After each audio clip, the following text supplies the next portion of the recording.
They enter the land. They celebrate the Passover in Canaan. They eat the produce of Canaan, and then the manna stops. What was the significance of that order of events?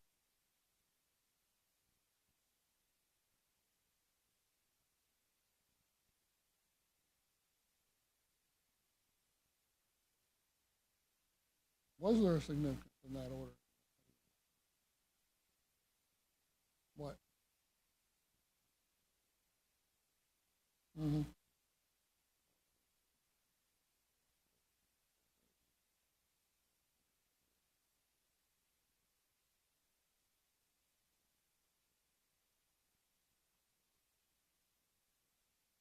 Right.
Also, yeah, actually, the order of the sequence of how things happened um, was they were able to eat the produce of Canaan before the manna ceased. It wasn't that God stopped the manna and they were starving, so they had to go into the promised land. God provided for them before he stopped the manna. So the provision never stopped. They always had something to eat. It was when they went into Canaan, they didn't just have bread and quail. They had all of the produce of Canaan. So God was already providing for them before he pulled the manna and stopped the manna. Yeah, right, right. Um, the,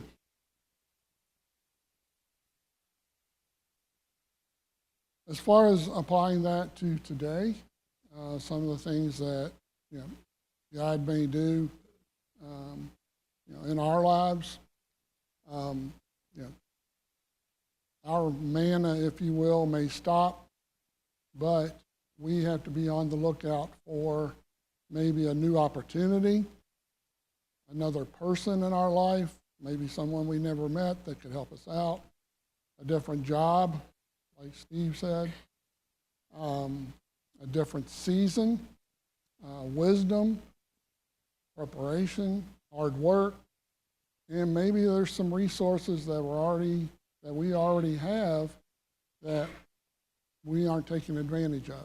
We may need to think, what else, is in my life that can help me replace that, whatever that manna is that we're missing or has stopped.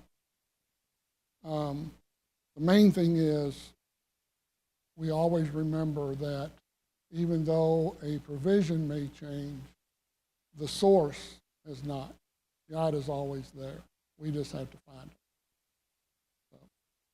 So, and then there's another challenge to our faith, and that is when everything's good, when we have abundance. Um, so the wilderness taught Israel they needed God because they have nothing. They're in the wilderness. And then Canaan would teach them that they needed God even though there was an abundance. So there's a risk there of them forgetting God.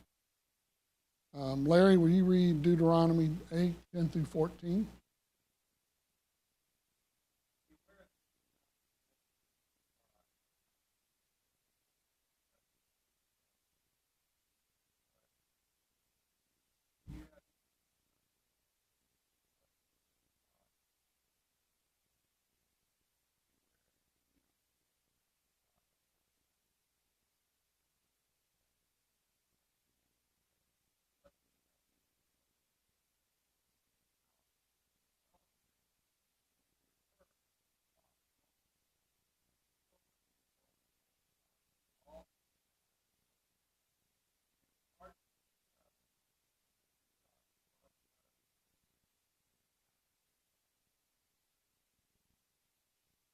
How do we apply that to today?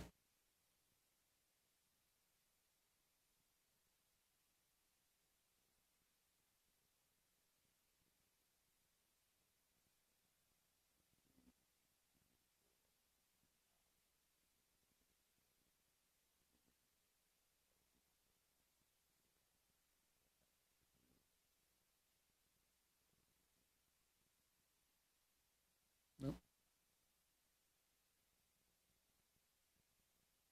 What else? Can we apply it to today? Do we apply it today? I know, speaking personally, like I said before, um, there have been many times that, yeah, I, not that I'm forgetting God, but it's easy to not give thanks for a lot of blessings. Um, it just seems that there could be times when things are going really well that you tend to not thank God for all the things that you have.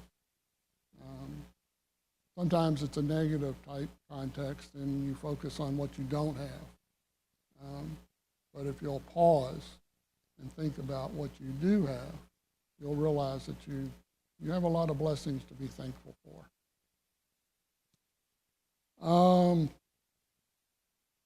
Let's see here. Yeah, in the wilderness, the question was, God, will you provide? And then in the promised land, the challenge to their faith was that they don't need God anymore because things are being applied or being provided abundantly. And God gives them that warning in Deuteronomy 8. And I think we have that same challenge, especially in today, in the country that we live in that has such abundance. Are you going to say something, Jim?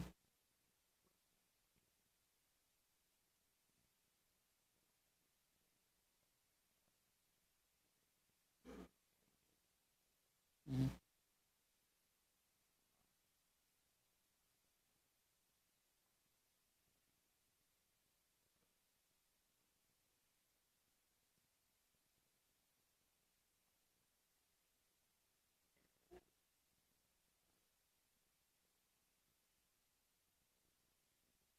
Mm-hmm.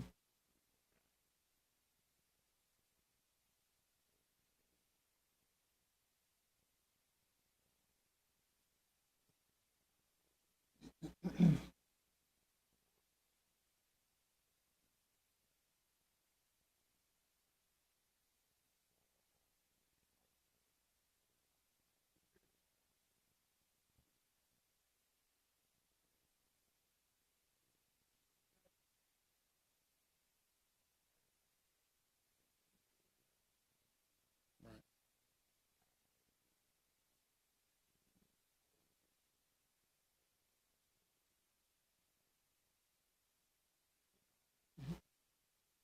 Yeah. Yeah. I think any activity or accomplishment that you've worked really hard on, you've worked really hard on. Yeah. And it's easy to forget. God gave you that skill and the ability and the strength, all of that. Yeah. And like I said, it's easy to forget that in the moment. But we always have to remind ourselves. And all right. Yeah. Okay. Thank you. Yeah.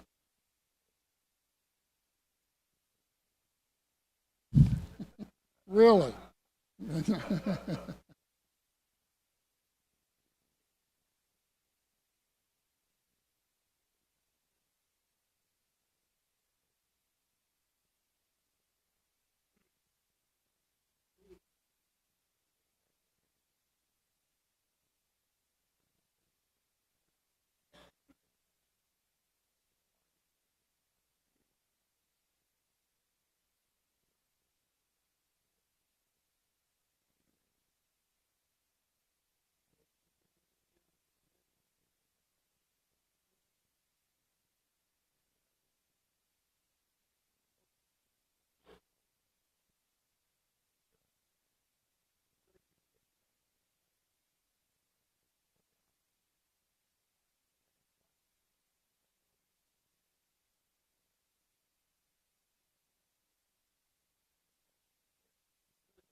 Mm.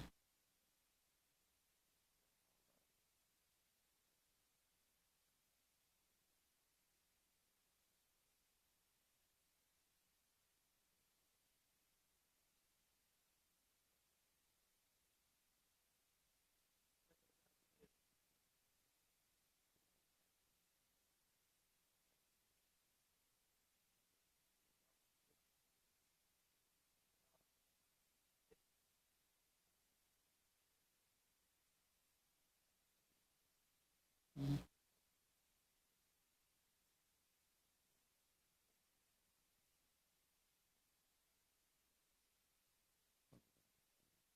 Yeah, there's not like a antelope manual that you can, like when they do the fence, this is what, yeah. So, yeah.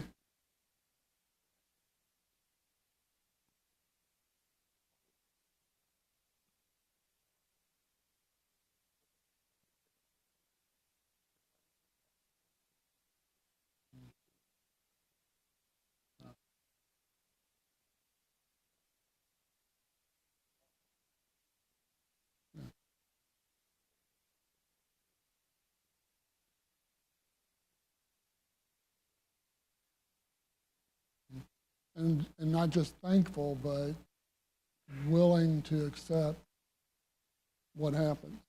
Whatever happens, God's in control. You know, not that we don't have responsibilities and things to do. You know, that doesn't mean that we don't, you know, we're not going to do things. But ultimately, everything is under God's control, and we have to be willing to accept that. And that's, I guess, that's where wisdom comes in. You know, to where we make the right choices. Is it what God wants? You know, are we doing what God wants? And are we saying thank you? Or whatever. If a challenge comes, you accept the challenge, and you know you've got God with you. Whatever happens, happens. And then when it's abundant, you give thanks. So, and like Jim was saying, um, at the end, we're going to give an account. You know, and at the end, we're going to stand before God, and everything that we've done um, is going to be taken into account. But like Jim was saying, an end's coming. So you know, the antelope, you know, and all of that doesn't really matter because you know when it's all said and done, it's us and God. Um, yeah, and we have to depend on His grace and forgiveness, you know, to live with Him eternally. And Jesus took care of that. So, let's see here. The question that we can ask: what is your manna? What is something, if you will, what is if someone wants to share, what is something that was provided to you that was taken away? I know Steve said it was his job. Is there something that God had been giving you and it changed? Yeah.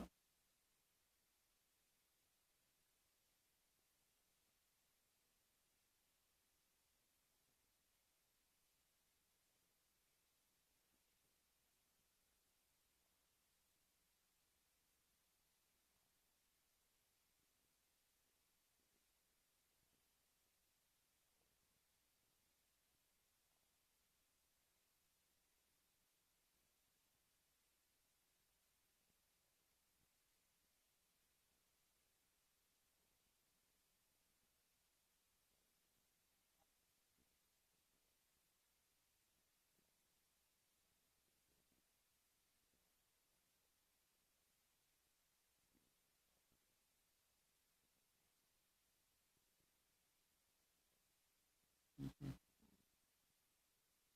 Anyone else? Yeah. Your youth?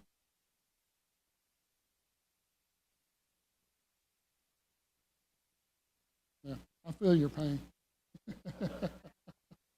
Yeah. Anyone else? You? Yeah.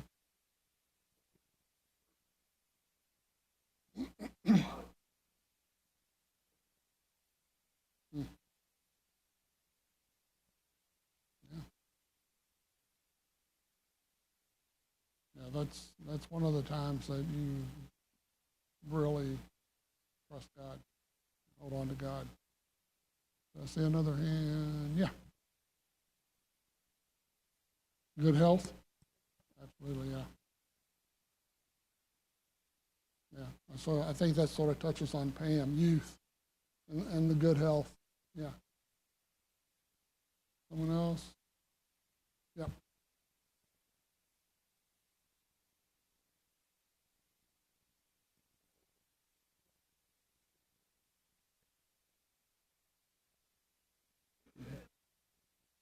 Right. Right.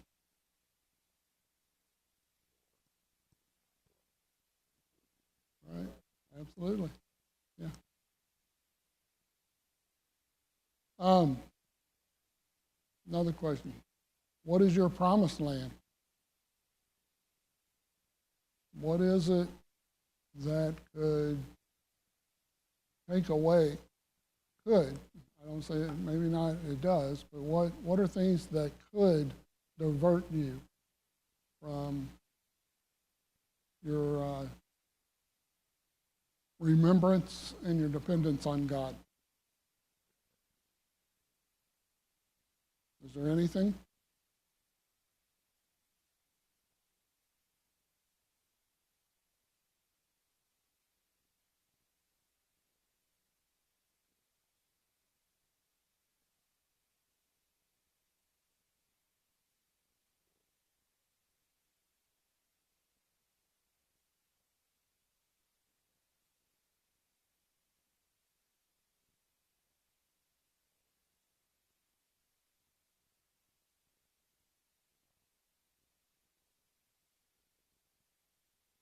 Hmm. Yeah.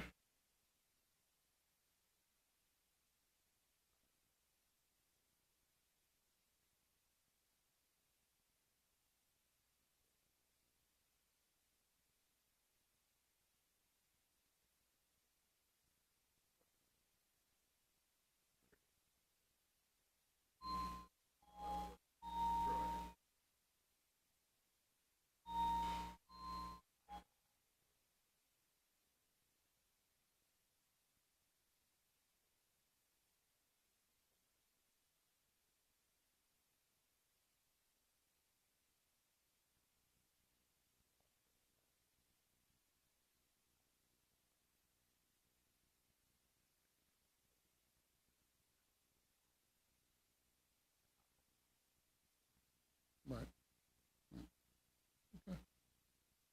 Um, Let me see there. There are three truths I want you to take with you. Number one, and I don't know why it all says number one, but whatever. I guess they're all important. God is faithful in the wilderness. He's faithful in the transition, and he's faithful in abundance. So, God will be faithful.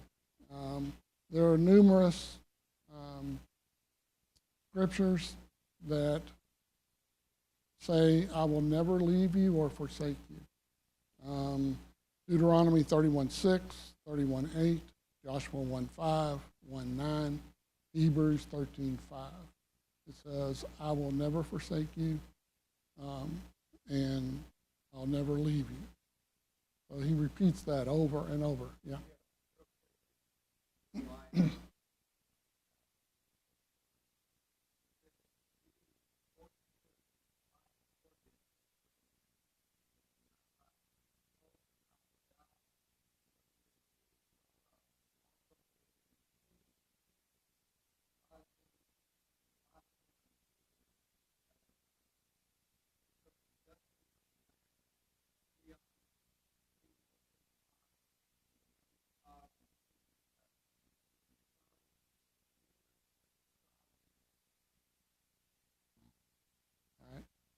Eric, if you will read Deuteronomy 8, verse 18.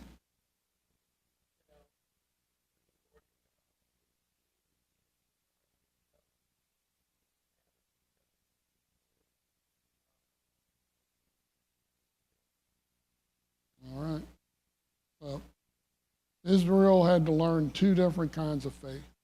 Faith to trust God when there was nothing to eat, and faith to remember God when there was plenty to eat. So, all right, that's the class. Anybody have anything to add? All right, thank you.